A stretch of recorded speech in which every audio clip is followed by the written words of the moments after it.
Since their discovery in the 1850s, Neanderthals had, up until recently, been regarded by the majority of evolutionists as more of an animal rather than a human being.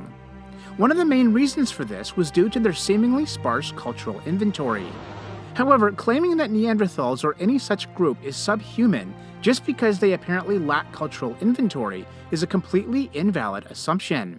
This is obvious when we consider that there are modern-era people groups, such as Aboriginal Tasmanians or nomadic tribes living today in Africa, who until recently have had a very limited cultural inventory, arguably less advanced than that of Neanderthals, yet no one denies their humanity. Probably then, Neanderthals' so-called inferior cultural inventory is a reflection of their hunter-gatherer lifestyle, or possibly due to a loss of technology, rather than a reflection of their cognitive abilities. Even so, over the years it has been realized that Neanderthals did in fact have a quite impressive cultural inventory and possessed cognitive abilities at least on par with modern Homo sapiens. For example, we now know that Neanderthals had human language, symbolic communication, and even abstract thinking. They had tailored clothing and footwear, demonstrating that they had the ability to sew. They made ropes and cords with their knot-making skills, and being expert hunters of large game meant that they were clearly able to strategize beforehand their plan of attack. They also crafted sophisticated stone and bone tools, as well as multi-part or hafted weapons.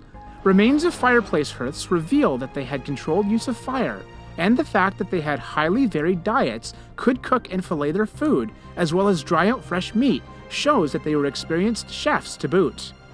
Also, although Neanderthals are generally always thought of as cavemen, in what is yet another breakaway from cultural stereotypes, they didn't always live in caves. In fact, some constructed shelters or windbreaks as dwellings. But interestingly, those who did choose to live in caves often partitioned their dwellings into different living floors and spaces. But their greatest technological achievement was their ability to synthesize pitch from birch bark through the controlled use of fire. They would use this pitch as a type of adhesive to haft tools and weapons. But experts are at a loss to explain just how Neanderthals were able to perform such a sophisticated process, recognized by chemists today as dry distillation. Of course, as human beings, Neanderthals weren't just physical creatures, but like us, they too were spiritual. They cared about things like music, beauty, and art. This is seen through their use of jewelry and cosmetics, as well as their production of cave art, sculptures, and musical instruments. Yet their single most defining human feature was their care for the injured, weak, and elderly, and the ceremonial burial of the dead.